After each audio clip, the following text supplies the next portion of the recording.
श्री कृष्णा श्री कृष्णा श्री कृष्णा श्री कृष्णा। गुरुर्ब्रह्मा गुरुर्विष्णुः गुरुर्देवो महेश्वरः गुरुः साक्षात् परं ब्रह्मा तस्मै श्री गुरवे नमः। तस्मै श्री गुरवे नमः। नारायणं नमस्कृत्य नरं चैव नरोत्तमं देवीं सरस्वतीं व्यासं ततो जयमुदीरयेत्। गोविन्दनामसङ्कीर्तनम्।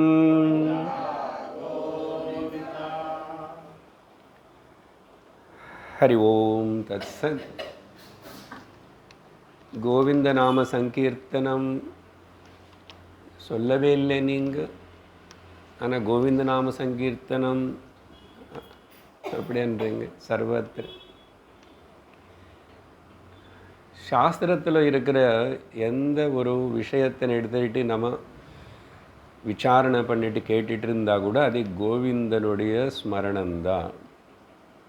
கோக்கள்னா புலங்கள், புலங்களை பின்னாடி இருக்கிற மனசு, அந்த மனசு பின்னாடி இருக்கிற புத்தி, புத்திக்கு பின்னாடி இருக்கிற ஆத்மா, ஆத்மஸ்மரணம்தான் இந்த சாஸ்திரம் மூலமாக நடக்கிறதுனால கோவிந்த நாம. எதுக்கு எக்ஸ்பிரஷன் கேட்குறோம்? ஆத்மனை தெரிஞ்சுக்கிறதுக்கு. எதுக்கு முதல்ல அதை சொல்லணும். எதுக்கு இங்கே வரும்? ஆமாம், ஒரு பிரசாதம் கிடையாது. நாமம் சொன்ன இப்போது சொல்கிறது. அந்த காலத்தில் சொல்லிட்டு இருந்தாங்கோ, இப்போ சொல்கிறதே இல்லை. பிரஷ்னம் 31வது கேள்வி நம்ம பார்த்துட்ருக்கிறோம். கிம் ஸ்வேத் ஜாதம் ந சோபதி. பிறந்தியும் எது அசையாமே இருக்கின்றனது? ஏன்னா பிறந்தது எல்லாமே அசையணும். பொதுவாக ஜந்துகள் எந்த குட்டி போட்டாலும் மனுஷன் உடனே மூமெண்ட் இருக்க, அழணும், கை கால ஆட்டம், ஏதோ ஒன்று நடக்கும். ஆனால் இந்த பறவை போடுற மொட்டை இருக்க பார்த்தீங்களா, அது வந்தாச்சு, பிறந்துச்சு, ஆனால் அசையாது. அதனால் தர்மஜன் பதில் கரெக்டாக தான் சொன்னார். அண்டம் ஜாதம் ந சோபதி. முட்டை பிறந்த கூட அது உடனே அசைகிறது, மூவ் ஆகிறது இல்லை அப்படின்னு பதில் கொடுத்தாரு. கரெக்டான பதில். இதுக்கு கருத்து நம்ம பார்க்கணும். இங்கே பிறப்புன்னு சொன்னால் உற்பத்தி, மேனிஃபெஸ்டேஷன் அப்படின்னு அர்த்தம். மேனிஃபெஸ்டேஷன் ஆஃப் தி உற்பத்தி, பிறப்பு. அண்டமன் சொல்கிறார் என்ன இவர்?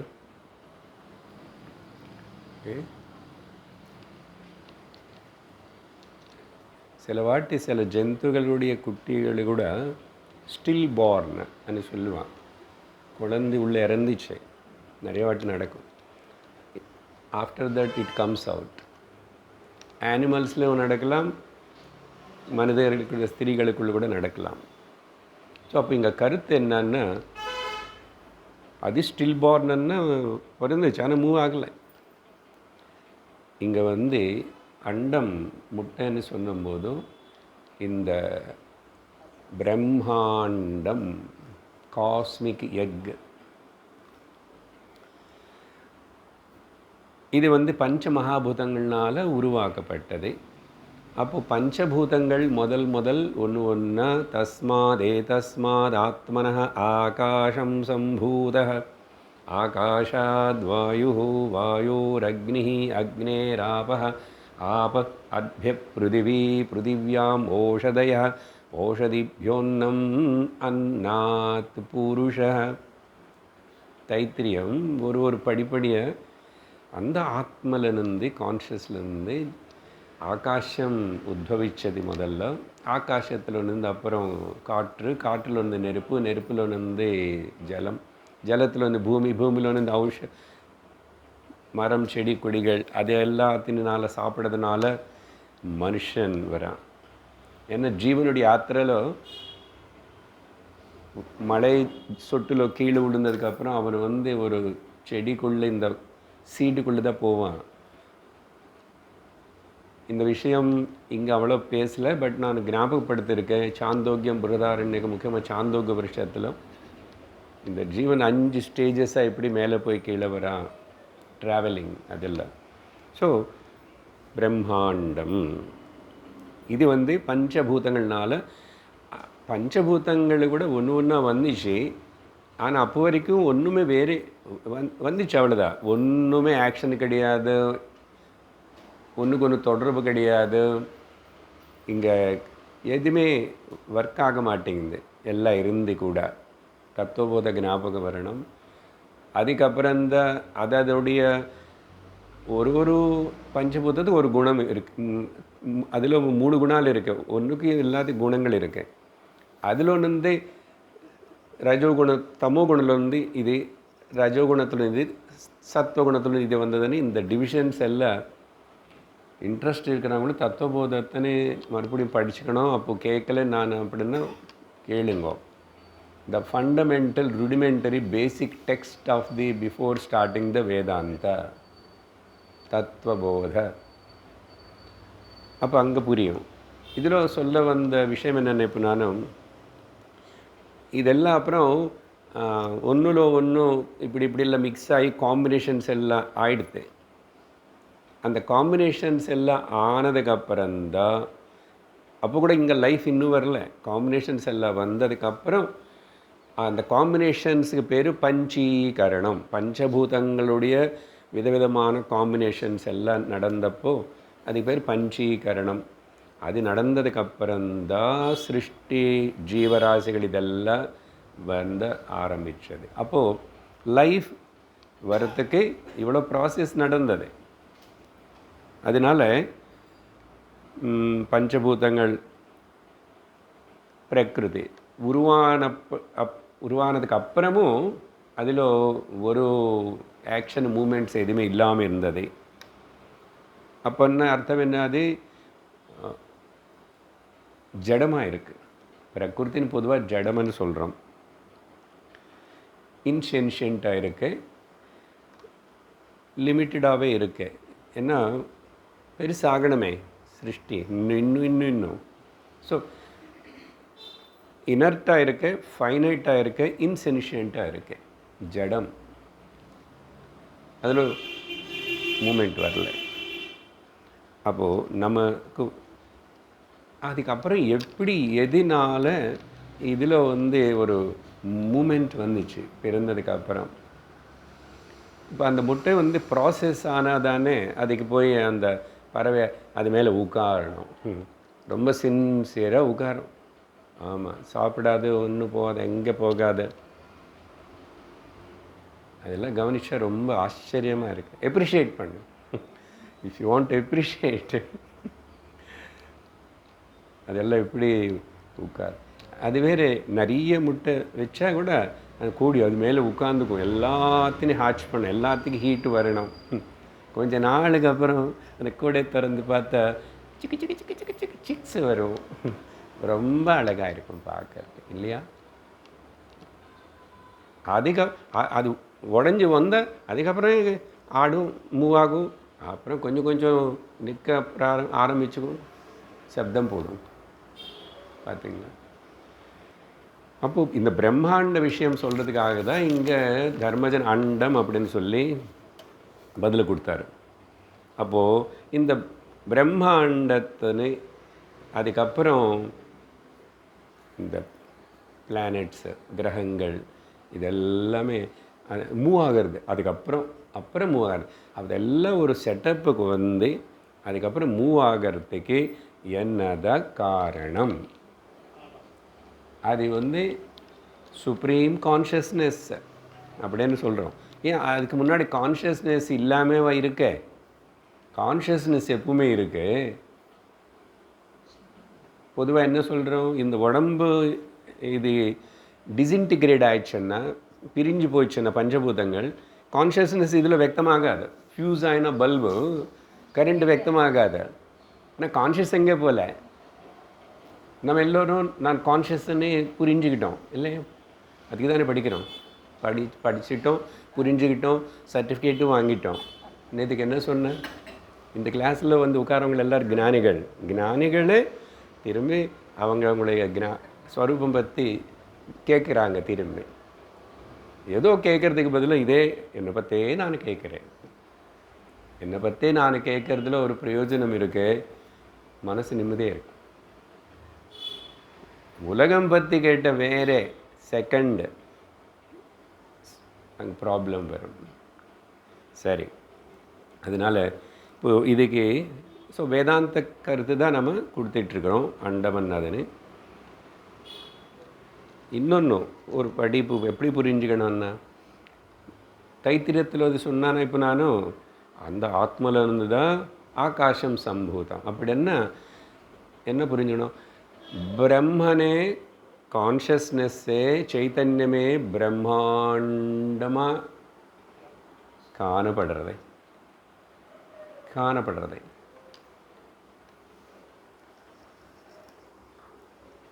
மண்ணே குடம் அనే நாமரூபமாக காணப்பட்டது.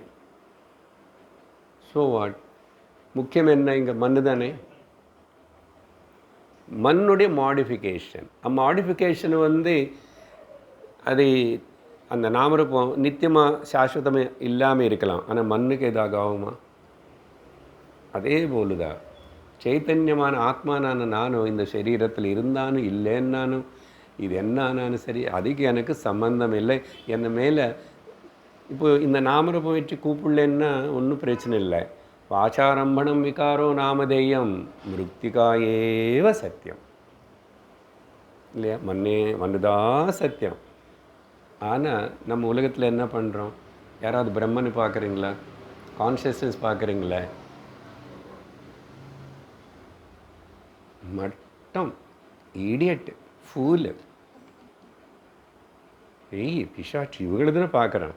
இது ஒரு மனுஷனுக்கு பிரம்மனுக்கு இந்த நாமம் எல்லாம் வைக்கிறோம். நாம எவ்வளோ தப்பு.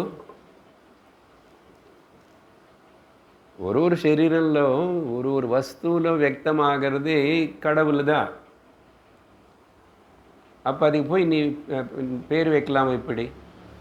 இப்படி பேர் வச்ச எவ்வளோ பாப்பம். அதுதான் பாப்பம். என்ன பாப்பம்? எப்படி? அதுதான் துக்கப்படுறோம். பிரம்மன்னு பார்த்துட்டு சரி பிரம்மாண்டம், பிரம்மனே பிரம்மாண்டமாக ஆயிடுத்து கான்ஷியஸ்னஸ். அது ஏன் மறந்துடுறேன்? நாமரூபத்துக்கே முக்கியத்துவம் கொடுக்குறேன். ஜட்ஜி கேட்குறாரு கோர்ட்டில் கேள்வி, ஏன் அப்படி கொடுக்குறேன்? தப்பு தானே? ஸோ பனிஷ்மெண்ட் போடுறப்போ என்னது, அடுத்த இன்னொரு சரீரத்தில் போய் திரும்பி இப்படியெல்லாம் கஷ்டப்பட்டு இது சத்தியம் புரியாமல் அஜ்ஞானத்திலேயே திண்டாடிட்டு. முக்கியமாக என்னென்னங்க என்ன பேசிகிட்ருக்குறோம், இந்த நாமரூபம் வந்த வரலன்னாலும் மண்ணுக்கு ஒன்றும் தொந்தரவு இல்லை. இந்த பிரம்மாண்டம் நான் நாமரூபம் வந்தாலும் வரலன்னாலும் கூட, வந்ததுக்கப்புறம் கூட கான்ஷியஸ்னஸ்னு இந்த நாமரூபம் பிரம்மாண்டம் ஒன்றும் தோடலை. அடுத்த படி புரிஞ்சுக்க வேண்டியது.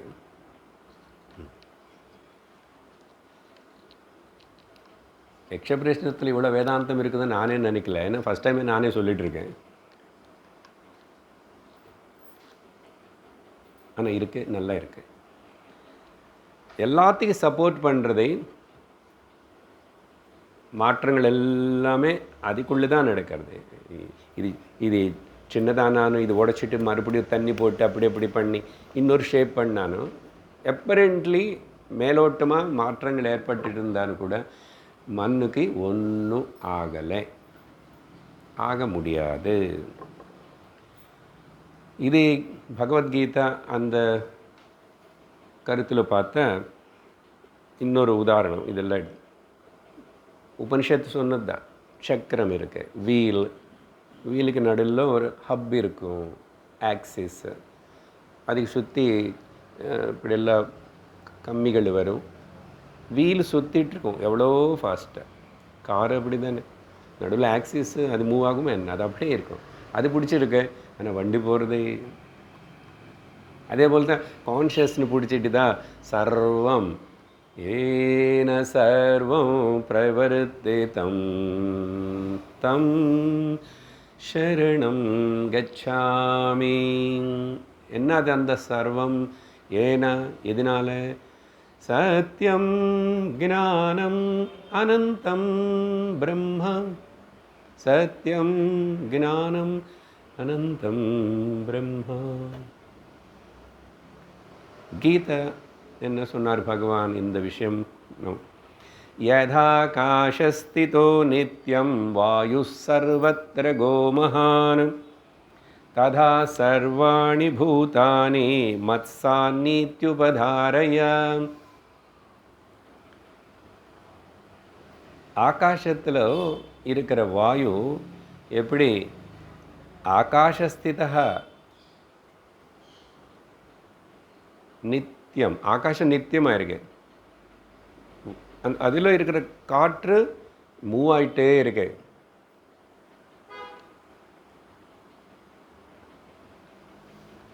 அதே போல்தான் எல்லா நாம ரூபம் சர்வம் பிரம்மாண்டம்னா 14 லோகங்கள், புராண டிஸ்கிரிப்ஷன் எல்லாமே கூட என்ன ஆதாரமாக எனக்குள்ளதா என்ன மேலுதா ஒரு தோற்றம் தான்.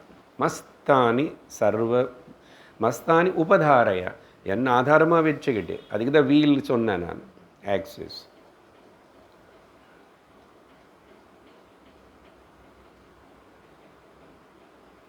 வீலு, ஆக்சிஸ், சக்கரம் நாபி எக்ஸாம்பிள் கொடுத்தா சார் அது அப்புறம் ஆக்சிஸ் கூட உடையும் சார், உடையும் சில வாட்டி. அது சில ட்ரக் போகும்போது அப்படியே ரோடு மேலே இப்படி சாஞ்சிருக்கும், கீழே பார்த்தா உடஞ்சிருக்கும். அவன் இன்னும் பண்ண முடியாது. எல்லோரும் அப்படி போகணும். ஆக்சிஸே உடஞ்சிடுச்சு. அதுக்கப்புறம் இந்த ஆக்சிஸ் ஹப்பு அப்படி இருந்து சுற்றி அதுக்கு மேலே இருக்கிறது மூவ் ஆகிறதுக்கு ஏதோ ஒரு மெக்கானிசம் இருக்குது. சைக்கிள்னா பால்ஸ் இருக்கும், இரும்பு. இந்த குட்டி இரும்பு பால்ஸ்ன்னு எனக்கு ரொம்ப பிடிக்கும். சின்ன வயசில் நிறைய கலெக்ட் பண்ணி அதுக்கு நல்ல விளையாட்டெல்லாம் இருக்கும். என்னமோ அது அட்ராக்ஷனு சின்ன வயசில் அதுதான் இருக்கணும், அதெல்லாம் இருக்கும்.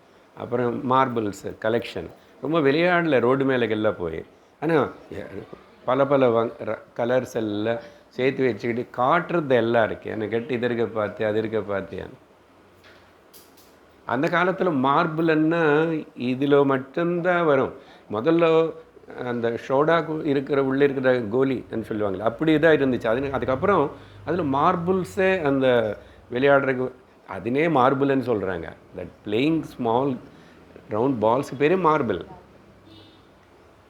அதுக்கப்புறம் ரியல் மார்பிள் ஸ்டோன்லேருந்து பண்ணதே வந்துச்சு, நாட் லைக் நார்மல் கிளாஸ். அவ்வா அதுக்கு அடித்தா ஒன்று இருந்துச்சுன்னா நீ கோடீஸ்வரன்.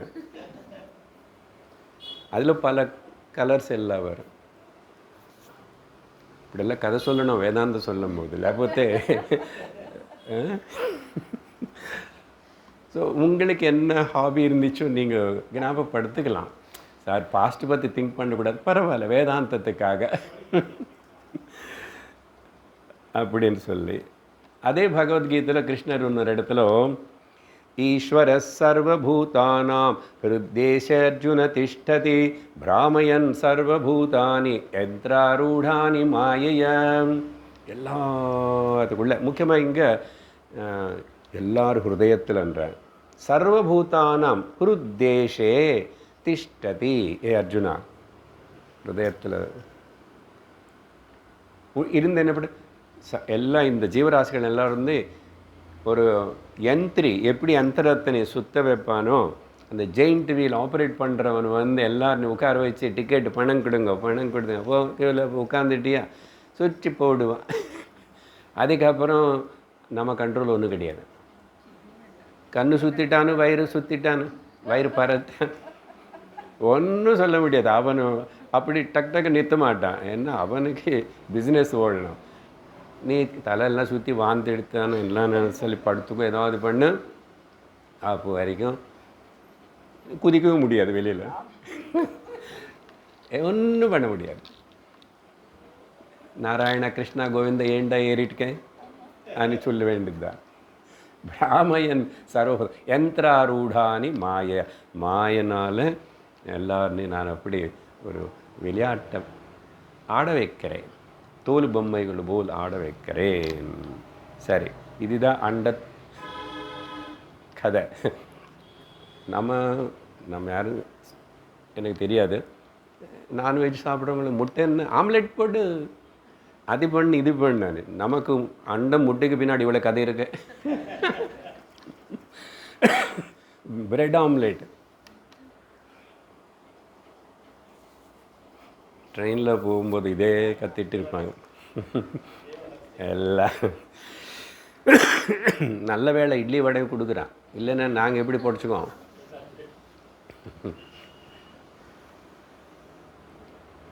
ஸோ வெஷ்டி வந்து பிண்டாண்டம் சரீரத்தோட சரியா. இது கூட பாருங்க. அப்புறம் அதே ஏதோ கான்ஷியஸ்னஸோட கனெக்ஷனை விட்டு போச்சுன்னா இறந்து போச்சு போகிறதா. எல்லாம் இருக்கே நல்ல 60 கிலோ 70 கிலோ 80 வயசு அப்படி இல்லை. இவ்வளோ நாள் நடமாடிட்டு இருக்கிற அந்த சரீரம் இப்போது இது கூட ஒரு அண்டம் போல தான். முதல்ல அம்மா வயத்தில் நம்ம சின்ன ஒரு கண்ணுக்கே தெரியாத ஒரு பிசுராத ஆரம்பமாயிட்டோம். அதனால் அப்புறம் அண்டமாக இருந்து பிண்டம் ஆகிட்டோம். அப்புறம் பிண்டம் அந்த அண்டம் அப்படி வெளியில் வந்ததுக்கப்புறம் பிரம்மாண்டத்தில் வந்து எல்லாத்தையும் சாப்பிட்டுட்டு இது பஞ்சபூதங்கள் ஜலம் எல்லாம் வச்சுட்டு வளர்ந்து திரும்பி அசையாமல் ஆறுது. பாருங்க எவ்வளோ ஆச்சரியமாக இருக்கு. இதான் வண்டர். இதுக்கு மேலே என்ன வண்டர் இருக்கு?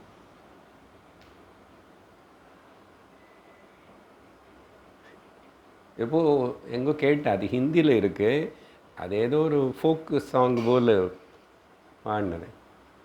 அர்த்தம் கொஞ்சம் ஹிந்தி தெரிஞ்ச புரியும்.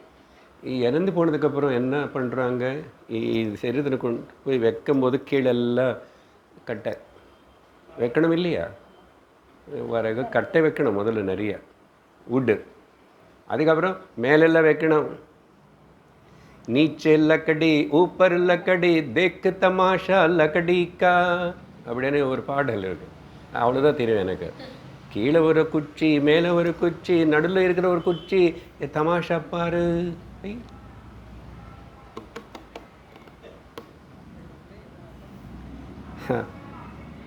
அதுக்கப்புறம் இன்னொரு விஷயம் என்ன சொல்லணும்னா, இந்த சரீரத்துக்கு உள்ளே இப்படி சரீரம் நடமாடிட்டு இருந்தால் கூட உள்ள அசையாமல் இப்போது இது ஆடிட்டு இருந்தால் கான்ஷியஸ்னஸ் ஆடுமா? இப்போ நமக்குள்ளேயும் ஆகாசம் இருக்குது, வெளியிலும் ஆகாசம் இருக்குது. ஏன்னா ஆகாசம் உள்ளே இல்லைன்னா உள்ள உதர ஆகாசம் இருக்குது, தொப்பையில் ஸ்பேஸ் இருக்கு. ஸ்பேஸ் இல்லைன்னா அப்புறம் எங்கள் மிக்ஸி எப்படி சுற்றும்? உள்ள மிக்ஸி சுற்றுறதே இல்லை உள்ள. இப்போ தான் போட்டிட்டு வந்தோம் வீட்டில் வந்து ஏதோ ஸ்நாக்ஸ் அதெல்லாம். மிக்ஸி ஓடிட்டுருக்கே, யாரும் சுவிட்சு போடலை, அதான் ஓடிட்டுருக்கேன். இன்னும் 2 மணி நேரத்துக்குள்ளே அப்புறம் எல்லாம் காலி. திரும்பி போடணும் மிக்சியில். அங்கே ஸ்பேஸ் இருந்தால் தானே மிக்ஸி ஓடும். அதுக்கப்புறம் ஹிருதயாகாசம்னு இருக்கு. இங்கே ஹிருதயாகாசம்க்கு பேர் தஹராகாசம். தஹராகாசம். அந்த தஹராகாசம்தான் சொல்லப்பட்டது. அது அந்த ஆகாசத்தில் எதுவுமே சொல்லாது. தஹராகாசம்னு இது வந்து చిదాకాశం అది ஸ்பேஸோ అని சொல்லப்பட்டது. ஆனால் சிதாகாசத்திலோத தஹராகாசம் இருக்கு, தஹராகாசத்திலோத பூதாகாசம் இருக்கு. பூதாகாசம்னா இந்த வெளிலோ ஆகாசம். ஆனால் எங்கே இருக்கு எல்லாமே சிதாகாசம். இந்த சிதாகாசம் தஹராகாசத்துன்னு சொல்கிறதுக்காக தான் பூர்ணகும்ப மந்திரத்தில் அது மகாநாராயண உபனிஷத்தில் வருது, வேறு இன்னொரு இடத்துல கொஞ்சம் வருது. மொத்தம் அது ரெண்டு சேர்த்துட்டு दहरं विपापं परमेश्वभूतं यत्पुण्डरीकं पुरमध्यसग्गस्तं तत्राविदहरं गगनं विशोकं तस्मिन् यदन्तस्तदुपासितव्यं. தஹராகாசம். அந்த தஹராகாசம் இருக்கிற அந்த தஹரம் அது அங்கே இருக்கிற அந்த ஆகாசம், அது ஆகாசம் சிதாகாசம், அது கான்ஷியஸ்னஸ். விபாபம் விஷோகம், அதுக்கு சோகம் கிடையாது. அதினு உபாசனம் தஸ்மின் எதன் தத் உபாசித்தவ்யம், அது தியானம் பண்ண, அது நீனே தெரிஞ்சுக்கோ. மகாநாராயண உபனிஷத்து அது மந்திரம். அப்படின்னா எல்லா தாட்ஸ் இருக்கு, எண்ணங்கள் வந்துடுது போகிறது, அது எல்லாத்துக்கும் நடுவில் நிஷப்தம் இருந்து கொண்டே இருக்கு. இப்போ இந்த சப்தம் நான் ஸ்டாப்பாக ரொம்ப மிஷன் போல் சப்தம் பண்ணிகிட்டே இருந்தால் கூட அதில் அந்த சப்தத்தில் நடுவில் சரி சப்தம் விடாமல் பண்ணால் கூட பின்னாடி சைலன்ஸ் అనేది ஒன்று இருக்குது எப்பவுமே. நாம் பொதுவாக என்ன சொல்கிறோம்னா சாதனைக்கு ஒரு எண்ணத்துக்கு ஒரு எண்ணத்துக்கு நடுவில் இருக்கிற அந்த கேப் சைலன்ஸ்னு கவனி.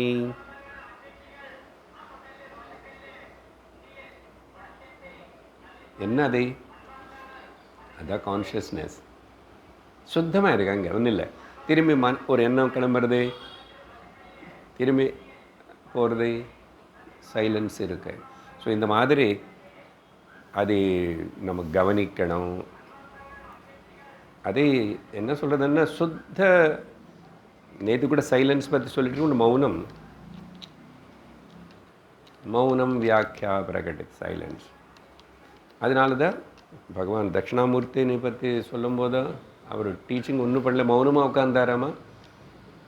முன்னாடி உட்கார்ந்தவங்க எல்லோரும் தகுதி இருக்கிற அர்ஹத்தை இருக்கிற ஸ்டூடெண்ட்ஸாக இருக்காங்க, எல்லோரும் புரிஞ்சுக்கிட்டாங்க. மௌனம் வியாக்கியா பிரகடித பர பிரம்மதத்துவம் யுவானம் வர்ஷிஷ்டாந்தே வசத் ருஷிகணைः ஆவృதம் பிரம்மனிஷ்டைः. அந்த பகவான் ரமணர் கூட அப்படி தான் சைலன்ஸில் இருந்தே நிறைய பேருக்கு அந்த ஒரு ஸ்பார்க், யாருக்கு அந்த தகுதி இருந்த கற்பூர புத்தி இருக்கிறவங்களுக்கு அதெல்லாம் பற்றிச்சு. அதனால் டீச் பண்ணி தான் வரணும்னு இல்லை. நம்ம நினைக்கிறோம் சார் நீங்கள் டீச் பண்ணாவே வர மாட்டேங்கண்ணா. அதான் நம்ம கறி புத்தியோ வாழைத்தண்டு புத்தியோடு இருக்கிறோம். அதனால் சரி, அதனால் இப்போது இந்த கருத்து எல்லாம் ஞாபகம் வச்சுக்கிட்டால் இந்த முட்டை கதை முடிஞ்சிடும். சரியா? ஆத்தியாத்மிக சாதனை உடைய லட்சியம் என்ன அப்படின்னு சொன்னால் இந்த ஸ்டில்னஸ், அசையாமல் இருக்கிற நித்ய சர்வகதஸ்தாணு அச்சலோயம் சனாதனः. பகவத்கீதை. நிச்சய அச்சல ஸ்தாணு. ஸ்தாணுன்னாவே அகெயின் கம்பம் போல், ஆன்வில் போல். நிச்சய சர்வகதஸ்தாணு சனாதன, அது எப்பவுமே இருக்குது. அப்படி ஒன்றும் அங்கே ஆகிறது இல்லை. அப்படின்னு சொல்லி பிரம்ம தத்துவ விஷயம் கருத்து தான் இதில் கூட நம்ம கிரகிச்சுக்கிறோம். 32 கஸ்ய ஸ்வேத ஹிருதயம் நாஸ்தி.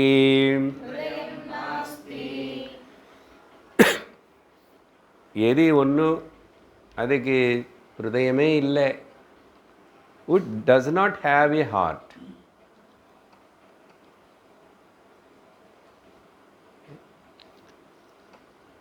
நம்ம மனுஷனு நல்ல ஹார்ட் இருக்குது, நல்லதாக ப்ளட் ப்ரெஷர் நல்லதாக ஓடிட்டுருக்கு, அவனை பார்த்து இவங்களுக்கு ஹிருதயம் இல்லை கல்ல அப்படிலாம் திட்டுறோம். அது வேறே விஷயம்.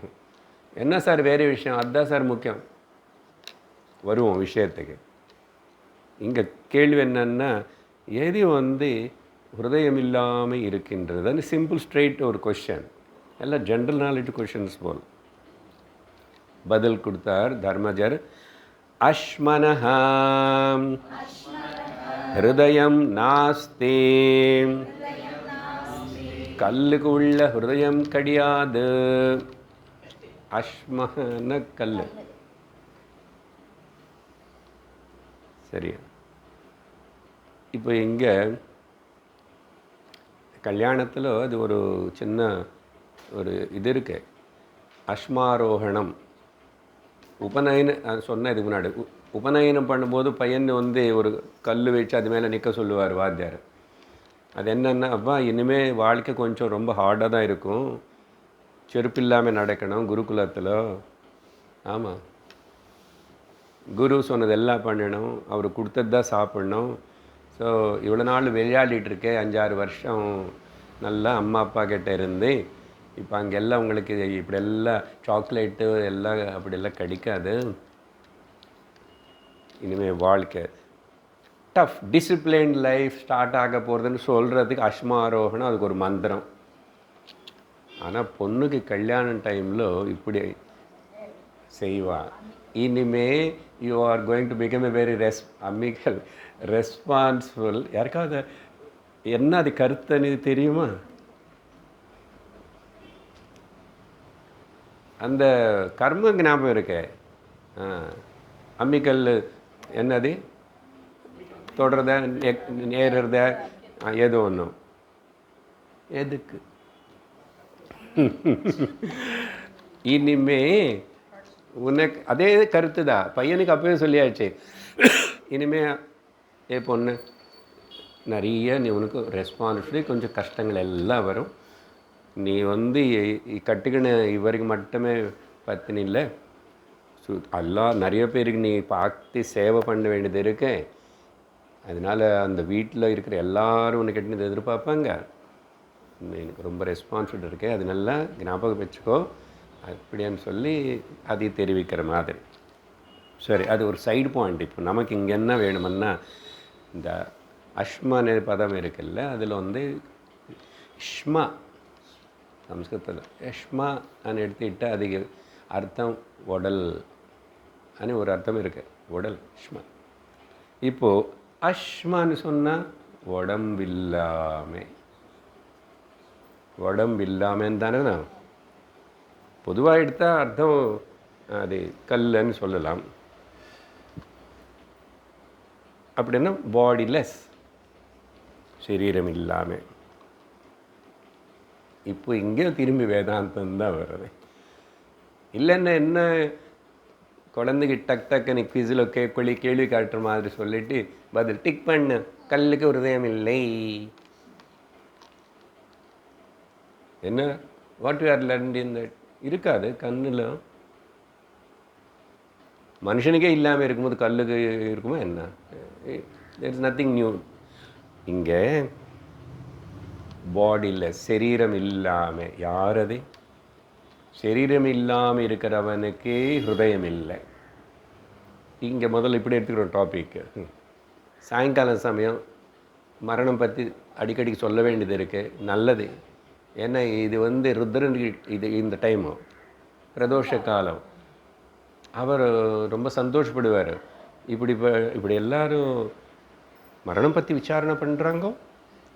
நல்ல புத்திசாலிகள். பரவாயில்ல.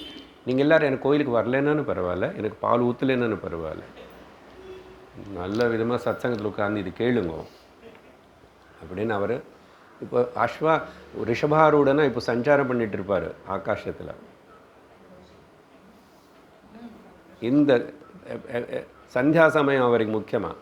ஏன்னா அவருடைய கணங்கள் ருத்ர கணங்கள் அவர் எதுக்குன்னா ஜஸ்ட் டு செக் இட்.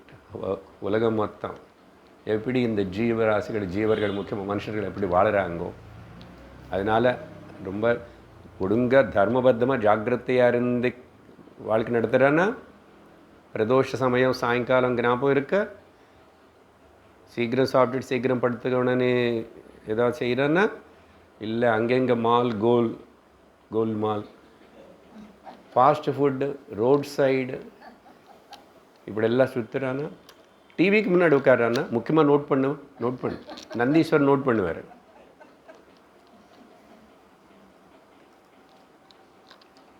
இதெல்லாம் சம் ஸ்பெஷல் கிளேசஸ் எல்லாம் இருக்குது. இவங்களை நல்லா கண்டுபிடிச்சி வச்சுக்கோ, நோட் பண்ணி வச்சுக்கோ, ரெட் லைன் நோட் பண்ணு.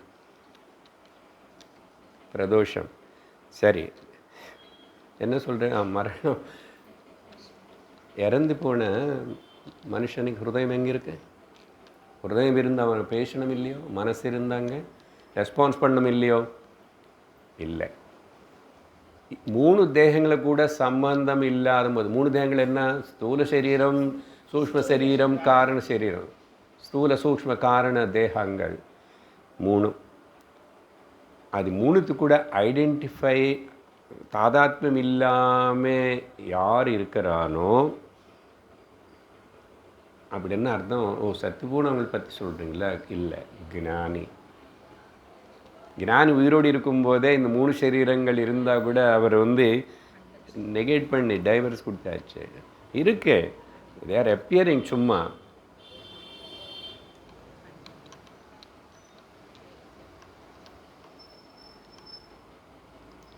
शरीरत्रय अतीतं पंचकोश विलक्षण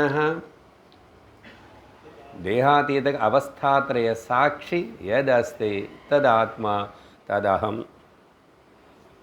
तत्वबोध डेफिनेशन. आत्मा कह, आत्मा என்ன அப்படின்னா பாருங்க, எப்படி சொல்ல முடியும் ஆத்மா எப்படின்னு? நீ எது நீ நினச்சிக்கிறியோ அதெல்லாம் கிடையாதுன்னு தான் சொல்ல முடியும். உபனிஷத்துக்கு வேறு பாஷை இல்லை குருவுக்கு. ஆத்மா என்னன்னு இப்போ நீங்கள் ஸ்ட்ரெயிட்டாகவே கேட்டால் கூட நான் என்ன பதில் சொல்ல முடியாது. ஆத்மா நேற்றுக்கு பேசிட்டோம் இல்லையா, பேச முடியாத, சொல்ல முடியாத, விவரிக்க முடியாத அந்த சூப்பர் கான்ஷியஸ்னஸ், அதை பற்றி எப்படி தான் சொல்கிறது? அப்போ என்ன சொல்லணும்? இந்த 3 அவஸ்தைகள் உனக்கு வருது பார்த்தியா, கனவு, நினைவு, தூக்கம், அதுக்கு எல்லாத்தையும் சாட்சியாக இருக்கிறது. அப்புறம் ஸ்தூல தேகம், சூக்ஷ்ம தேகம், அது 2 தான் ஜனங்களுக்கு தெரியும். காரண தேகம் யாருக்கு தெரியாது. வேதாந்த கிளாஸ்க்கு வந்தால் அது பாட்னி ஜுவாலஜி கிளாஸ் போனால் கூட தெரியாது. அதுக்கு அப்பாற்பட்டது. சார் நான் ஆத்மா என்னன்னு கேட்டால் இதுக்கு அப்பாற்பட்டது, இதுக்கு சாட்சி, அது என்னன்னு சொல்லுங்கோ. அப்பா நாங்கள் இப்படி தான் சொல்ல முடியும். நீ விசாரணை பண்ணி நீ கண்டுபிடிச்சிக்கணும். பார்த்தீங்களா, கடைசியில் த ball is in our court. அப்படி இல்லாமல் போங்க சார் உங்களுக்கு சொல்ல தெரியல. ஆத்மானா கொஞ்சம் ஏதோ காட்டி அப்படி எல்லாரும் கொண்டு போய் 3D பிக்சர் மாதிரி ஏதோ காட்டணும் இல்லையா? இல்லை எனக்கே இங்கே உட்கார வச்சு இப்படி அமுக்கி பார்த்தியா ஜீன்னு ஏதோ அது வந்துச்சு. ஆமாம் வரும், இங்கே நல்லா அமுக்கி பாருங்கோ, ஒரு மாதிரி இருக்கும். அப்போது இவனுக்கு அதான் அங்கே குண்டல்னு ஏந்திருக்கிறதுங்க, உனக்கு அதே பார்த்துக்கோன்னா. இவன் இனிமேல் எப்போ அமுக்கிறதுனே பார்த்துட்ருப்பான். அமுக்கிட்ட பயமாக இருக்கே. அவர் என்ன கட்டியாக அமுக்குவார். நான் அப்படி அமுக்க முடியுமா? அமுக்கிட்ட தலை சுற்றும், தலை வலிக்கும். இனிமேல் ஆத்மா பற்றி கேட்க மாட்டேன். அப்படி பயப்படுத்துவாங்க இந்த குண்டலினி பற்றி பேசுகிறவங்க எல்லாரும். நேற்றுக்கு என்ன பேசிட்டோம்? ஜப்படி வித்யை, எவ்ரி திங் இஸ் பாஷ். என்ன வேணும் உனக்கு? அது விட்டுவிடுவார். ஞானி தேக 3 தேகங்கள் கூட இருந்து வெக்தமாயிட்டு இருக்கும்போதே அவர் ஹிருதயம் எல்லாம் இருக்கார் அப்படின்னு அர்த்தம். அண்ணா ஸ்ம யஹ நாஸ்தி அஸ்மஹா ஷரீராதீதா பாடிலெஸ் அவன் ஞானி. பாருங்க, கொஷின் எங்கே இருக்கு, பதில் எங்கே வரைக்கும் போகிறதே. சரியா? அப்போது என்ன சொல்லணும்? ஞானி கல் போல் அப்படின்னு அர்த்தம். அவருக்கு ஒன்றும் உணர்ச்சி இருக்காதா? அப்படியா? நீ தான் பார்க்குற உலகத்தில் ஒரு ஒரு மகாத்மா ஒரு ஒரு ஞானி எவ்வளவு சேவை பண்ணுறாங்க ஜனங்களுக்காக, லோகத்துக்காக. ஜீவிதம் மொத்தம் லோகத்துக்கே சமர்ப்பணம் பண்ணி இருக்கும்போது அவங்களுக்கு ஹிருதயம் இல்லை, உணர்ச்சிகள் இல்லைன்னு சொல்லலாமா? இருக்கே, ஆனால் இல்லை. அவங்களுக்கு உள்ளவங்க கல் போல், வெளியில் எல்லாருக்கு முன்னாடி புஷ்பம் போல் சாஃப்ட், கன்சர்ன், லவ். ஆனால் இமோஷ்னலி எங்கேயுமே அவர் பந்திக்கப்படலை அவருடைய ஞான நிஷ்டனால். அதனால் இந்த 3 சரீரங்களோட ஐடென்டிஃபை பண்ணாதனால இந்த இமோஷன்ஸ்க்கு அதோடைய ஸ்வே, அதோடைய தாக்கு அதுக்கு அடிப்படையாக வரவே மாட்டார். It won't effect any emotion. He knows, அவருக்கு நல்லா தெரியும் இமோஷன்ஸ் ஒரு ஜஸ்ட் மனசுடைய ஒரு எவரேஷன்ஸ்ன்னு சொல்லுவோம். அதனால தான் எல்லாத்த கவனிக்கிறது அது பண்ணிகிட்டே இருக்கணும். மனசுக்கு பின்னாடி அப்படியே போய் எல்லாம் மறந்து போகக்கூடாது. சரி, இப்படியெல்லாம் சொல்லி அதுக்கப்புறம்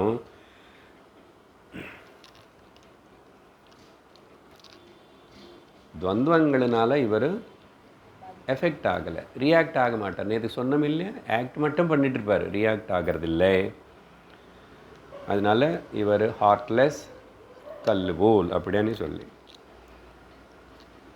உபனிஷத்து இங்கே இந்த ஹிருதயம் அதை பற்றி பேசுறதுனால ஹிருதய கிரந்தி அப்படின்னு உபனிஷத்து கட்டோபனிஷத்தில் இருக்கு. भिद्यते हृदय ग्रंथि चिद्यन्ते 3 வார்த்தை. முதல் भिद्यते हृदय ग्रंथि चिद्यन्ते सर्व संशयाः क्षीणेशास्य सर्व कर्माणि. Correct only. हृदय ग्रंथि என்னது? முடி. அக்ஞானமனே அந்த ஒரு நாட். என்னது அக்ஞானம்னா? அவித்யா. அவித்யான்னா அதே கூட என்ன சார்? காமகர்மா. எந்த காமகர்ம ஜன்மத்துக்கு காரணமாகிறதோ அது அவித்யா, காமகர்ம தான். அதனால என்ன பண்ணும் சார்? இந்த அக்ஞானம் இருந்தால், காமகர்ம செஞ்சுட்டு இருந்தால் முடிவாகாத பிரயாணங்கள் முடிவதே இல்லை. எண்ட்லெஸ் இந்த டிரான்ஸ்மைக்ரேஷன், இந்த உலகத்தில் திரும்பி திரும்பி திரும்பி திரும்பி பல பல யோனிகளுக்குள்ளே நீ இப்படி போயிட்டு வரணும். நீ இந்த 3 சரீரங்களுக்கு சம்பந்தம் இல்லாத ஆத்மனை தெரிஞ்சுக்கலன்னா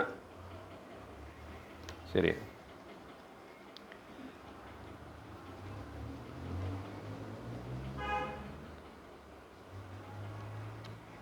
வெளியில் ஞானி இந்த உலக லோக போகங்கள் விஷயங்களிலோ ஈடுபடவே மாட்டார். வெளியிலோ ஏதோ அங்கே இருக்கார், அவர் கூட அந்த விவகாரத்தில் இருக்கார் அப்படி இப்படின்னு தோணினா கூட அவருடைய கனெக்ஷன் எப்பவுமே கூட, கான்டாக்ட் ரிலேஷன் எப்பவுமே அத்வைத அக்ஷர நிர்விகார பிரம்மத்திலேயே இருக்கும். அட்டென்ஷன், நம்ம அட்டென்ஷன் எங்கே இருக்கேன்னு தான் பிரச்சனை. சரி,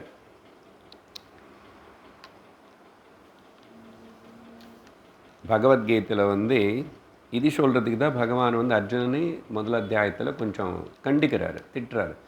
கிளைபியம் மாஸ்மகம பார்த்த நைதத்வயுபபத்யதே.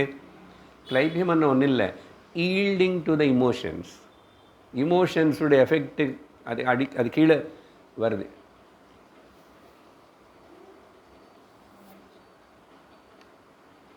இமோஷன்ஸ் இருந்தால் இருக்கட்டும், மனசு இருக்குனால இமோஷன்ஸ் இருக்கு. பட் ஞானி அது கூட தாதாத்மியமாகி அவருடைய ஸ்வரூபத்தினை மறக்க மாட்டார். சரி, அடுத்தது 33. கிம் ஸ்வேத் வேகேன வர்த்ததே. எது அதோடைய வேகத்தினால அதோடைய அளவு சைஸு பெருசாயிட்டே போகும். What it grows due to its speed, அதான் கேள்வி. நதி வேகேன வர்த்ததே. கவனிச்சு பாருங்க. நதி ஆக்சுவலாக நதி மூலம் ருஷி மூலம் கேட்கக்கூடாது சொன்னமில்ல கருத்து. ஏன்னா அதோடைய மூலத்துக்கு போய் பார்த்தா வெயில் காலத்தில் ராஜஸ்தானில் டேப்பு திருப்பிட்டால் இப்போ வேறு பரவாயில்ல, தண்ணி அப்படி சும்மா ஒன்று ட்ராப்பாக சொட்டும். அந்த ரொம்ப டிசர்ட் சைடு தூரமாக இருக்கிற கிராமத்தில் மக்கள் தாகத்தினால குழந்தைகள் அந்த ரெண்டு ட்ராப்ஸ் இல்லை பறவைகள் அப்படி ட்ரிக்லிங் என்ன தெரியுமா, சும்மா சுற்றுறது அப்படி வெரி மைல்டு ஃப்ளோ. நீங்கள் ஒரிஜினலாக இப்படி தேடிக்கிட்டே போனால், நதி மூலத்துக்கிட்ட போனால் உனக்கு இந்த நதி மேலே இருக்கிற பக்தி நம்பிக்கை எல்லாம் போயிடும். இதா கங்கா, இதே தலக்காவேரி. ஆக்சுவல் தட் ஆரிஜன்கிட்ட போகணுமன்னா ரொம்ப சிரமம். சப்போஸ் அப்படி போய் பார்த்தா கூட அது எங்கோ ஒரு ஊற்று போல் கொஞ்சம் இப்படி வருது. அதுக்கப்புறம் எவ்வளோ ஹார்ட்ஷிப்ஸ் வந்துட்டு இருந்தாலும் எதுக்கு தயங்காமல் அப்படி ஆகாமல் அப்படியே ரெசிஸ்ட் பண்ணாமல், நல்ல கருத்து, ரெசிஸ்ட் பண்ணாமல் போயிட்டே இருக்கும். கொஞ்சம் ட்ரையான மாதிரி இருக்கும், கொஞ்சம் வருமா திரும்பி மூவ் ஆகணும். வேறுங்க வெயில் காலத்தில் இப்படி கொஞ்சம் சுற்றிட்டு இருந்தால் எங்கே இருக்கும் அந்த கல் மேலே சூடுக்கு ட்ரையாக போயிடும். ஆனால் அது ஃபேம் திரும்பி வந்துடும். கொஞ்சம் இப்படி கிளம்பு போகும்போது நடுவில் யாரெல்லாம் சின்ன அவள் போல, அவள்னு சொல்லணும் இல்லையா, தாய் இல்லையோ நதி, இன்னொருத்தர் வாங்கோ இப்படி சின்ன ஸ்ட்ரீம்ஸ்னு எல்லாத்தையும் சேர்த்துக்கிட்டு அப்புறம் அப்படியா காவேரி தீரே கருணாவிலோலே மந்தாரமூலே ஹுதய. ரங்கநாதர் எல்லா காவேரியிலும் படுத்திருக்காரம்மா, 3 இடத்துல, அங்கே இங்கே. சரி, கங்கை விஷயம் பார்க்கலாம். காவேரி பிரம்மகிரியானே கூர்க்குக்கு அப்புறம் அங்கெங்கே போனால் அந்த டிஸ்ட்ரிக்டில் மலை மேலே அங்கே பிரம்மகிரியிலேருந்து கிளம்புறதாமா, கர்நாடகா. சரி, கங்கை முக்கியமாக சொல்லி கோமுகம் கூட போய் பார்க்குறோன்னு போகிறாங்க. கோமுகம் ரொம்ப கஷ்டம். சப்போஸ் யாரும் மவுண்டனியர்ஸ் அப்படி இப்படி ஏதாவது போட்டு அது போட்டு இது போட்டு அப்படியெல்லாம் போகணுமுன்னா போனால் சாதாரணமாக போக முடியாது. யாராவது மகாத்மாவுடைய சாதுகள் சக்தி இருந்தால் தெரியல.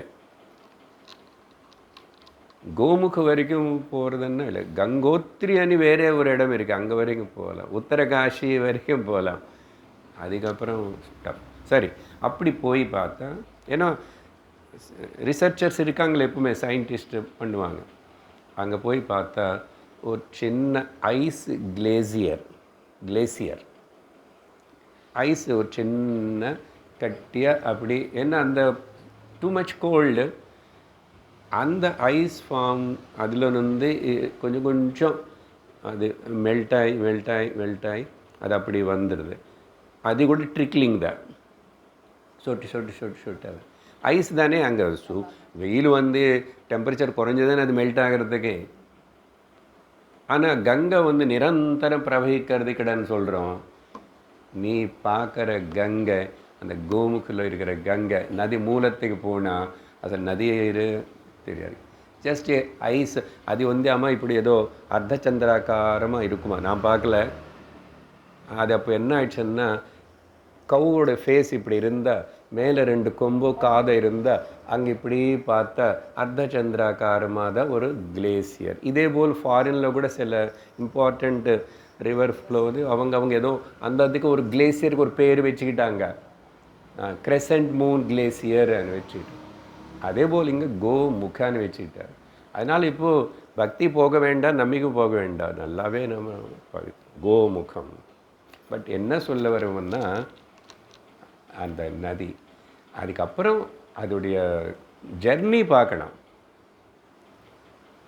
நிரந்தர ஜர்னி. அப்புறம் ஆக்செப்டிங் எவ்ரி திங், ரிஜெக்ட் நத்திங். எத்தனை ஹார்ட்ஷிப்ஸ் வரும், எந்த கல் வரும், எந்த செடி வரும், என்ன வரும். போன வருஷம் இருக்கிற கல் அங்கே இருக்கும், கல் இருக்கலாம், போன வருஷம் இருக்கிற மரமே இருக்குமா, அதுக்குள்ளே புதுசாக வரும். இது டைரெக்ஷன் கூட மாற்றிக்கிட்டு போகும். நதிகள் நிறையாவே ஹிஸ்டரி பார்த்தா அதெல்லாம் ரிசர்ச் பண்ணுறவங்க இருக்காங்க.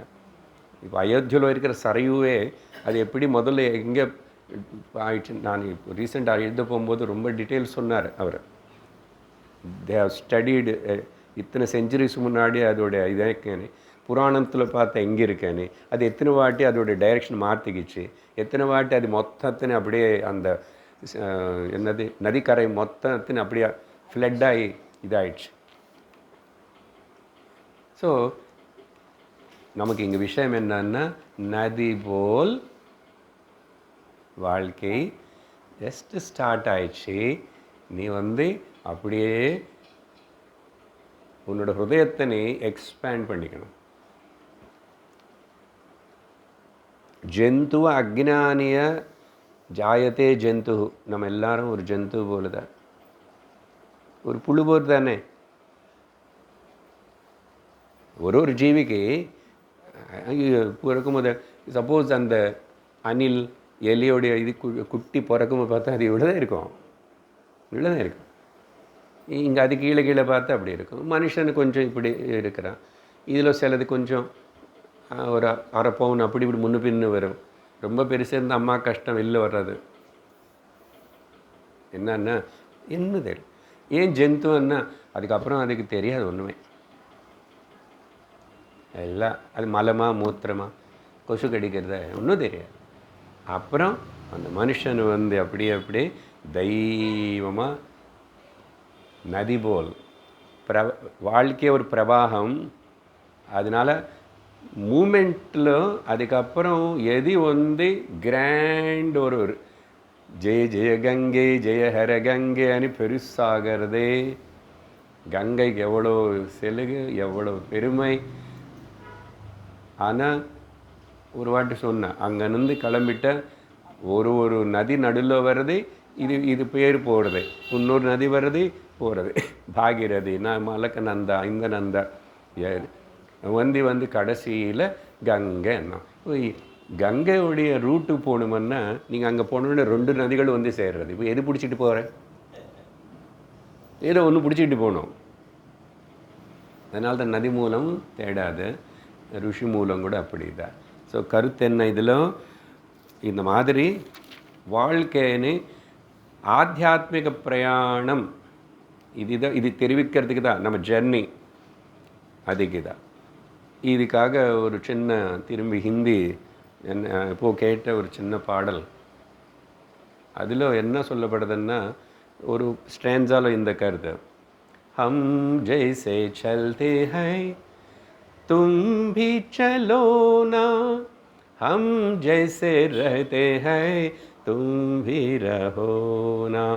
நாங்கள் எப்படி போகிறோமோ நீயும் அப்படியே செல்லு, நாங்கள் எப்படி வாழுறோமோ நீ அப்படியே வாழு. யார் சொல்கிறாங்க இது? நதியே कहती है मैं सागर के पास जाती हूँ. ஒரு நதி சொல்லுதே, நான் கடலுக்கிட்ட போகிறேன், கடலுக்கிட்ட போய்ட்றேன். நீ எந்த நதினாவது கேளுங்கோ, காவேரி நீ எங்கே போகிறேன்? நான் கடல்கிட்ட போகிறேன். என்ன எல்லாருக்கும் ஒரே ஹஸ்பண்டா என்ன? ஆமாம், கங்கை யமுனா கோதாவரி எல்லாமே. நதியே कहती है मैं सागर के पास जाती हूँ. கடல் கிட்ட போகிறேன். என்னவா இருக்காங்க அங்கே போய் என்ன பண்ணுவீங்க? சாகர் கே பாஸ் ஜாத்தே ஜாத்தே அப்படி போய் போய் போய் நதி கடல்கிட்ட சாகர் பன் ஜாவுங்கி, நானே கடல் ஆக போரே. நதியே कहती है तुम भी चलो ना हम जैसे रहते हैं तुम भी रहो ना லா லா லா லா அனே குழந்தைகளுக்கு நீங்கள் குழந்தைகள் தான்.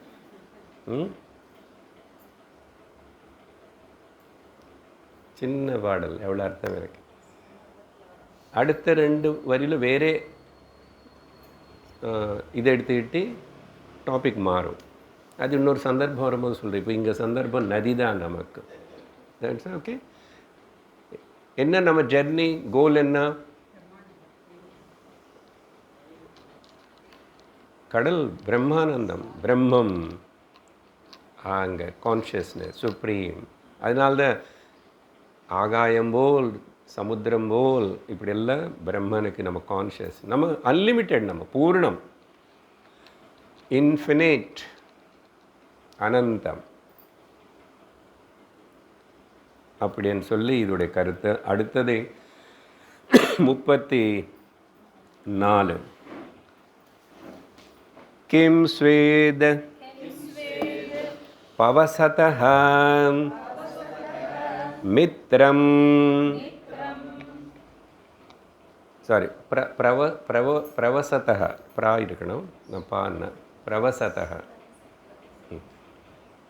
நானும் பார்க்கும்போது கண்ணு கொஞ்சம் ஏமாறிச்சு, பிரசவதான்னு நினச்சேன். அப்புறம் ஜாக்கிரதை படி சொல்லணும், ஒரு பிரவா முன்னாடி வரணும், சா அப்புறம் வரணும், இல்லைன்னா பிரசவதா டெலிவரி ஆகிடும். இங்கே வந்து பிரவசதஹ மித்ரம் என்ன?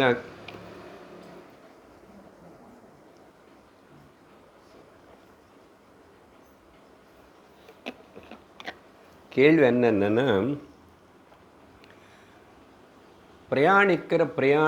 பிரயாணிக்கனுக்கு மித்ரன் யார்? Who is the friend to the traveller? ஆனால் இங்கிலீஷில் ஒரு காலத்தில் பிஏல ஒரு நான் டீட்டெயில் இருக்குது, அதெல்லாம் எடுத்துக்கூடாது.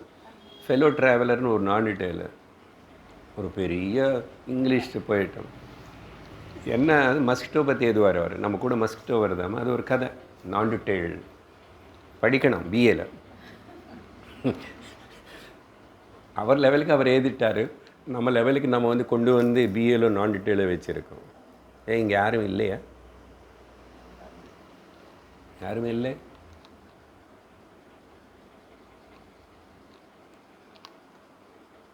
சரி, பானிசத்துவம்னா அடிமை.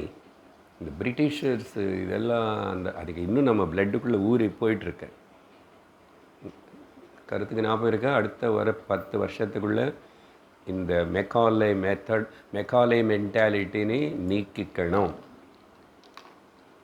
அது ஒரு கதை, புரிஞ்சவங்களுக்கு புரிஞ்சிருக்கும்.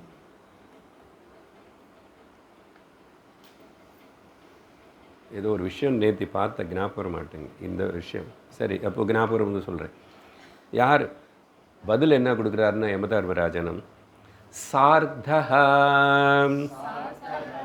பிரவசதஹ மித்ரம்.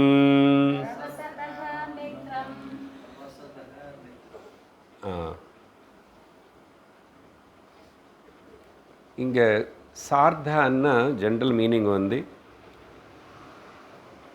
பயணிகள் குழு, கேர்வான், ஒரு கார்ட்டுன்னு சொல்லலாம். ஆனால் பொதுவாக இந்த கேர்வான் என்ற பெயர் வந்து முக்கியமாக ஒரு யாத்திரைக்கு ஒரு கும்பில் போகிறாங்க. மகாராஷ்டிராவில் வார்க்கரி சம்பிரதாயம்னு அப்படியே 1000 கணக்கில் அப்படியே போவாங்க. சில கிராமங்களுக்குள்ளே அங்கே ஏதோ ஒரு திருநாள் நடக்கிறதுன்னா அந்த கிராமத்துலேருந்து ஒரு கூட்டம் அப்படியே கிளம்பி 3 நாள் 4 நாள் அப்படியே நடந்து மாட்டு வண்டியிலேயே சாப்பாட்டு, அந்த மாட்டு வண்டியெல்லாம் தெரியுமா, அதுக்கு இப்படி கூடி இருக்கும், நல்லா இருக்கு. அதுலேயே ஒரு இதில் ஃபுல்லி சமைக்கலை பாத்திரங்கள், இன்னொன்று இதில் அப்படி 10 வண்டி வச்சுக்குவானு ஒரு இடத்துல இறங்குவாங்க.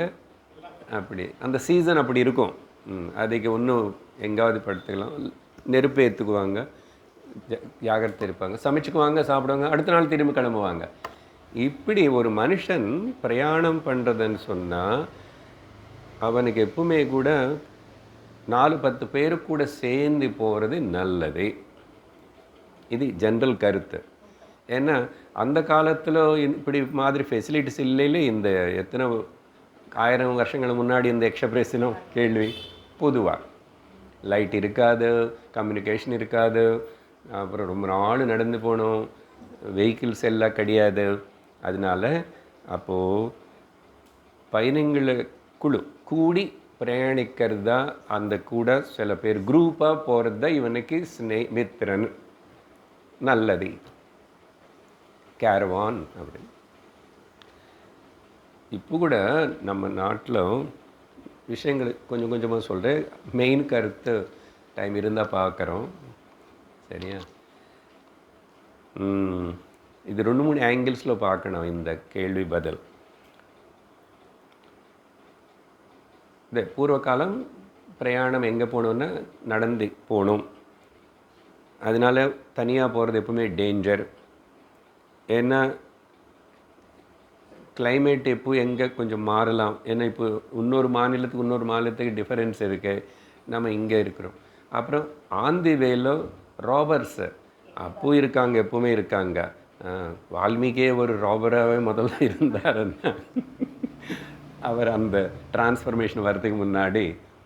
ஓகே, அதனால் கண்டிப்பாக எது இருந்தாலும் சரி அவங்க பிடிங்கிட்டு போயிடுவாங்க. அப்போது சேஃப்டி இல்லை. அதுக்கப்புறம் இடங்கள் எல்லோரும் புது இடம். அப்புறம் அதனால் நமக்கு அப்போது என்ன பாஷைகள் இருக்கோ அப்போ கூட இப்போ இத்தனை பாஷை இருக்கு பாருங்கள். நமக்கு எதுவுமே தெரியாமல், அதையும் தமிழ்நாட்டில் நார்த் இந்தியா, உத்தரப்பிரதேஷ் யாத்திரை போனால் ஒரு ஹிந்தி வார்த்தை தெரியாது. இவனுக்கு ஹிந்தி என்ன அலர்ஜி, இவன் எப்படி அங்கே ஏதோ ஹெல்ப் வச்சுக்கணும் இல்லையா, போக முடியாது. அதே போல் கைலாஷ் இந்த யாத்திரை போகும்போதெல்லாம் அங்கே நமக்கு ஒரு போர்ட்டர் சப்போர்ட்டு வேணும்.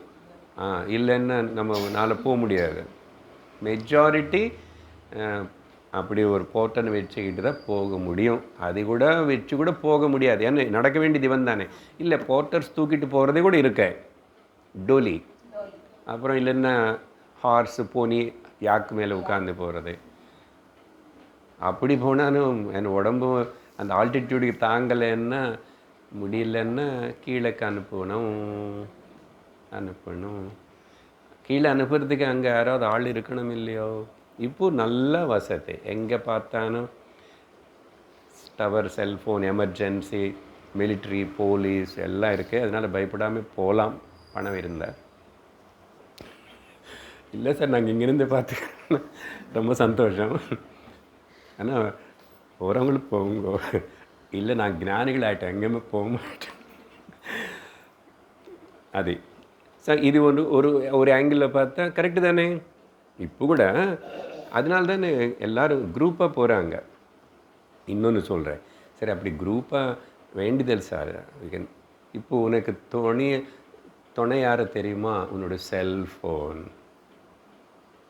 செல்ஃபோன் வச்சுக்கிட்டு நீங்கள் உலகத்தில் எங்காவது மேனேஜ் பண்ணி போகலாம்.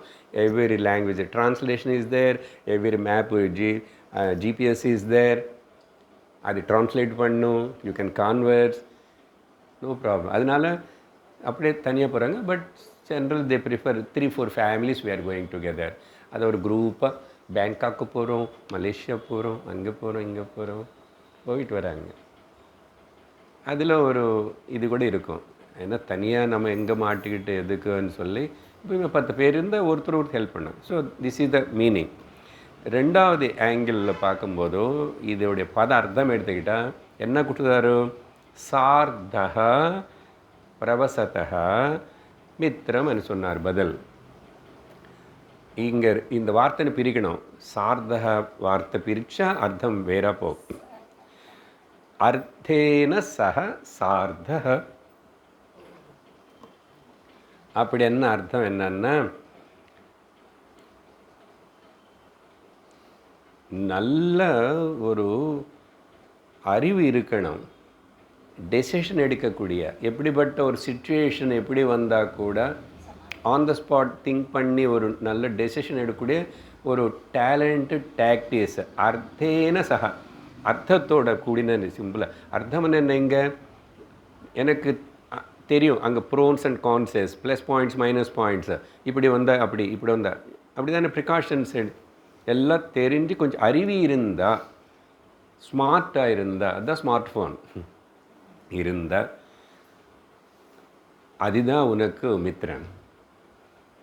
அதுதான் மித்திரன் அப்படின்னு அர்த்தம் எடுத்துக்கிட்டேன்.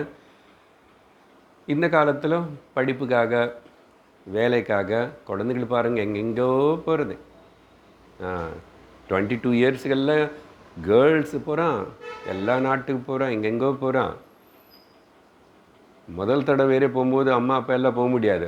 ஒருத்தருக்கே முதல்ல போனால் எங்கே இருக்கணும், என்ன அது, அவங்க வீசா கொடுக்க மாட்டாங்க. First you come as a student அப்படின்னு தானே. அப்போது போகிறான். ஏன்னா தேவர் டேலண்டட். எங்கே கம்யூனிகேட் பண்ணணும், எப்படி கேட்கணும், யாருன்னு கேட்கணும், எப்படி அங்கே ஆகலான்னு எல்லாம் படிச்சுக்குவாங்க. எந்த ஏர்போர்ட்டு, வாட் இஸ் வாட் எல்லாம் தெரிஞ்சுக்கிட்டு போகிறாங்களா இல்லையா? அப்படியே போவானா? அர்த்தேன சக அதுதான் உனக்கு மித்திரன். அப்படி என்ன? Alert, intelligent, way of thinking. அப்படி அப்போது பாஷை தெரியல, புது அட்மாஸ்ஃபியர், அப்படி இருந்தால் கூட போகிறாங்க மக்கள், எல்லோரும் போகிறாங்க. அந்த காலத்தில் வெளிநாடு போகிறதுனேது ரொம்ப ரேர் தானே. சரியா?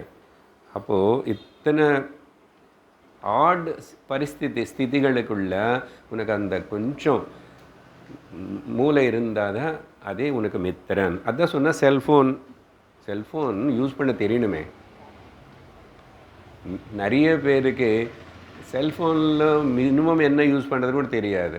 இது எப்படி எனக்கு கொஞ்சம் கன்வீனியண்ட்டாக ஃப்ரெண்ட்லியாக படிக்கணும் தெரியாது. அட்லீஸ்ட் அந்த எழுத்து போல்டு பண்ணிக்கணும்னு தெரியாது.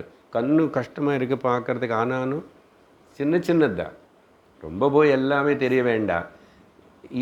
இது எனக்கு என் வயசுக்கு எனக்கு இப்போது ஈஸியாக இருக்கிறது எப்படின்னு தெரியாது பார்க்குறது. சின்னவங்களை எப்படியோ சமாளித்து பண்ணுறாங்க. அது கொஞ்சம் பார்க்கணும், தெரிஞ்சுக்கணும். எல்லாமே இருக்குது உள்ள. So many convenience and so many facilities are there. ஒரு பக்கம் சரி. அப்புறம் மூணாவது ஆங்கிளில் பார்த்தா நம்முடைய நல்ல வழக்க பழக்கங்கள், குட் காண்டக்ட், கேரக்டர், இதுதான் நமக்கு மித்திரன். ஏன்னா எங்கெங்கோ போய் என்னென்னமோ பார்த்துட்டு சுற்றி இருந்தால் அங்கே எப்படிப்பட்ட டெம்டேஷன்ஸ் இருக்குமோ தெரியல இல்லையா? யூரோப்பு, எனி அதர் கண்ட்ரீஸ் போகும்போது அங்கே டெம்டேஷன்ஸ் ஜாஸ்தி இங்கேருந்து கம்பேர் பண்ணும்போது இல்லையா? தெரியும் நமக்கு. பிகாஸ் தே ஆர் ஆல் போக பூமிஸ். அவங்களோட லைஃப் ஓரியன்டேஷன் அப்படி இருக்கும். அதனால் வேஷ பாஷ பூஷணம் எல்லாமே மாறி இருக்கும். பூஷணம் என்ன, வேஷமே துணியே சரியாக போட்டுக்க மாட்டான். அதுக்கப்புறம் என்ன, போட்டுக்க மாட்டேன். Almost half naked you can see the anywhere, that too ladies, any kind of, எங்கே பார்த்தாலும் drinking, it is a common anything what not. நிறைய லிஸ்ட்டு கொடுக்க வேண்டாம். இப்படிப்பட்ட டெம்டேஷன்ஸில் வந்து உன்னை நீ காப்பாற்றுக்கிட்டு நீ பொடிச்சுக்கணுமன்னா உனக்கு என்னதான் இருக்கணும்? உன்னுடைய சம்ஸ்காரம், உன்னுடைய ஸ்வதர்மம் அப்படி அது ஸ்ட்ராங்காக இருந்தால் அதுதான் சார்த்தக ஏவ மித்திரஹா. பார்த்தீங்களா? மூணாவது ஆங்கிள் சொல்லிகிட்ருக்கேன். சரி, ஃபைனல் கூட சொல்லி முடிச்சுட்றோம், 2 minutes. ஃபோர்த் ஆங்கிள் ஸ்பிரிச்சுவல், ஆத்தியாத்மிக பரமாக என்னதுன்னா, சுவாமி விவேகானந்தா வந்து ரொம்ப காலத்துக்கு முன்னாடி, அப்போது எதுவுமே இல்லை, ஷிப்பில் மட்டும் இருக்கும், கப்பல் போகும். அப்போ எல்லாம் பிஸ்னஸ் அதில் தானே. ஃப்ளைட்ஸு கூட அந்த அளவுக்கு இல்லை. அது யாரோ எங்கோ எந்த குட்டி ஃப்ளைட்டாக ஏதோ சர்ச்சில் பிரிட்டிஷ் கிங்ஸு ராணிஸ் தான் ட்ராவல் பண்ணுவாங்களே தெரியல எனக்கு. பட் ஜென்ரல் இவர் வந்து போகணும்னு இவருக்கு இன்ட்ரெஸ்ட் இல்லை. முதல்ல இவர் சங்கல்பிக்கலை. அது எப்படியோ என்னமோ குருவுடைய சங்கல்பம். அவர் எவ்வளோ அப்புறம் தெரியும் உங்களுக்கு எல்லாம் அந்த பேக்ரவுண்ட் ஹிஸ்ட்ரி. ஓடி கன்னியாகுமரி வந்தார். 3 நாள் அங்கே வந்து சமுத்திரத்தில் நீச்சல் அடிச்சுட்டு அந்த ராக் மெமோரி மேலே போய் உட்கார்ந்தார். அப்புறம் அங்கே அவருக்கு அந்த மெடிடேஷனில் பாரத மாதாவுடைய அந்த கன்னியாகுமாரி தேவி பாரத மாதா அவருடைய குரு ஆதேசமாகவும் தேவியோட ஆதேசமாகவும் you have to go to the west and roar about the glory of the Bharat. அந்த டெசிஷன் வந்துச்சு. ஆனால் எப்படி போகிறது தென்னி தெரிஞ்ச கொஞ்சம் பேர் சொன்னார். அவங்கள எல்லாரும் எப்படியாவது அனுப்பணும். டைம் இருக்குது. இவருக்கு என்ன பேரா புகழா பெருசு, ஏதோ ஒரு பெரிய ரிலீஜனை சேர்ந்தவர். அங்கே சபை, உலக மத சார்வையில் சபை. இவர் எந்த மதத்துக்குன்னு சேர்ந்து அப்போவே அது பிரிட்டிஷர்ஸ் டைம். அப்போவே நம்மளை தே கன்சிடர் இண்டியன்ஸ்ன்னு சொல்ல dogs. Indians and dogs are not அலோவுடுன்னு சில ஹோட்டல்ஸ் கிட்ட போர்டு இருக்கும். Can you imagine that? அவ்வளோ நம்மளை அப்படி அடிமையை பண்ணி அப்படி நீச்சமாக ட்ரீட் பண்ணாங்க. அப்படிப்பட்ட சூழ்நிலையிலோ அப்படிப்பட்ட இடத்துக்கு வெஸ்ட் தானே, இங்கிலாண்டானாலும் அமெரிக்கா, எப்படி போனார் அதெல்லாம் கதை ரொம்ப சொன்ன. என்ன ஆயிடுத்து, எப்படி சக்ஸஸ்ஃபுல்லாக ஹி அக்கம்ப்ளிஷ்டு, எதுக்காக போனாரோ இதெல்லாம் எப்படி சாத்தியமாயிடுச்சு. பயந்துட்டாரா? தெருமேல படுத்துக்கிட்டார் தெரியுமா? he slept on the road footpath. இங்கே கொஞ்சம் கலெக்ட் பண்ணி மணி கஷ்டப்பட்டு ஈவன் சென்னையில் அங்கே நின்று எல்லாம் கலெக்ட் பண்ணாங்க. அப்போ ஒரு ராஜா யாரோ ஹெல்ப் பண்ணார். அதெல்லாம் இருக்க பெரிய ஹிஸ்டரி இருக்கு அனுப்புறதுக்கு. அது கப்பலுக்கு போகிறதுக்கு ஏதோ அந்த காலத்தில் அதுக்கு மட்டும்தான், வேறு நிறைய பணம் அதெல்லாம் வச்சுக்கல. என்ன ஆயிடுச்சு, அடுத்த நாள் என்ன ஆயிடுச்சு, இன்றைக்கி போய் பேசிட்டாருன்னு அடுத்த நாள் என்ன ஆயிடுச்சு, த ஹோல் உலகமே ரிகக்னைஸ் என்ன, ஹீஸ் ஓன் ஸ்பிரிச்சுவல் ஸ்ட்ரென்த், அவருடைய ஆத்தியாத்மிக ஞான நிஷ்டா. அதனால் அவர் எதுக்கு பயப்படலை. ஞான நிஷ்டை இருக்கிறவனு சார்த்தக, அதுக்கு மிஞ்சி இன்னொரு மித்திரனே கிடையாது, ஃபெயில்யூரனே கிடையாது.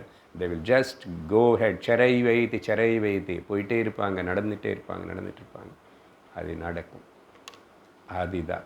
அதனால் நமக்கு மித்திரன் நிஜமாக என்ன நம்ம ஞானந்தான். மரண சமயே சாம்பையேவ சகாய. அது பக்தியில் சொல்கிறோம். உயிர் போகிற சமயத்தில் யாரப்போ சகாயம் பண்ணுவாங்க? எந்த டாக்டரு, எந்த பந்து, எந்த குழந்தை, எந்த பேரன்? நோ, சிவசிவா காப்பாற்று. அதுபோல் ஞானபரம சொன்ன ஆத்ம ஞானம் அடைஞ்சு நீ உலகத்தில் வாழ தைரியமாக இருப்ப. அதனால் நிஜமான மித்திரன் நமக்கு பந்து யாரும் கிடையாது, நம்முடைய ஞானந்தான் அப்படின்னு கருத்தை மிச்சம் அடுத்த சத்சங்கத்தில் பார்ப்போம். ஓம் பூர்ணமத பூர்ணமிதம் பூர்ணாத் பூர்ணமுதட்சதே பூர்ணஸ்ய பூர்ணமாதாய பூர்ணமேவாவசிஷ்யதே. ஓம் சாந்தி சாந்தி சாந்தி. ஹரி ஓம் ஸ்ரீ குருப்யோ நமः. ஹரி ஓம். ஹரி ஓம் தத்சத்.